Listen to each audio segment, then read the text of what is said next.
ಹೊಸ ಅಧ್ಯಾಯ ಇದೊಂದು ಪ್ರಾರಂಭ ಆಗ್ತಾ ಇದೆ. ಭಾಳ ಖುಷಿ ಆಯಿತು.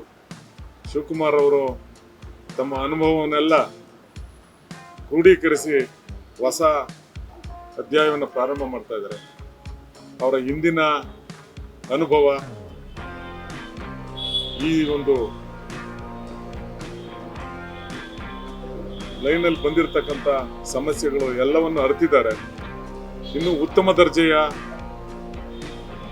ಟಿವಿ ಮತ್ತು ಈ ಒಂದು ಏನು ಪ್ರಸಾರವನ್ನ ಪ್ರಾರಂಭ ಮಾಡಿ ಈ ಸಮಾಜಕ್ಕೆ ಒಳ್ಳೆಯ ಸಂದೇಶವನ್ನ ನೀಡಬೇಕು ಅಂತಕ್ಕಂಥ ಅವರ ಧ್ಯೇಯೋದ್ದೇಶ ಖಂಡಿತವಾಗಲೂ ಸದುದ್ದೇಶದಿಂದ ಮಾಡಿದರೆ ಅವರಿಗೆ ಶುಭವಾಗಲಿ.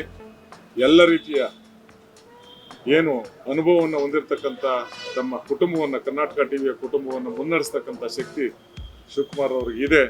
ಇನ್ನು ಹೆಚ್ಚು ಶಕ್ತಿಯನ್ನು ನೀಡಲಿ, ನಮ್ಮೆಲ್ಲರ ಸಂಪೂರ್ಣವಾದ ಸಹಕಾರ ಅವ್ರಿಗಿರ್ತದೆ ಅಂತಕ್ಕಂಥ ಮಾತನ್ನು ಹೇಳಿ ಮತ್ತೊಮ್ಮೆ ಕರ್ನಾಟಕ ಟಿವಿಯ ಈ ಹೊಸ ಅಧ್ಯಾಯಕ್ಕೆ ಶುಭವನ್ನು ಕೋರಿ ಇನ್ನು ಅತ್ಯುನ್ನತ ಸ್ಥಾನಕ್ಕೆ ಬರಲಿ ಅಂತೇಳಿ ಆಶಿಸ್ತೇನೆ. ನಮಸ್ಕಾರ.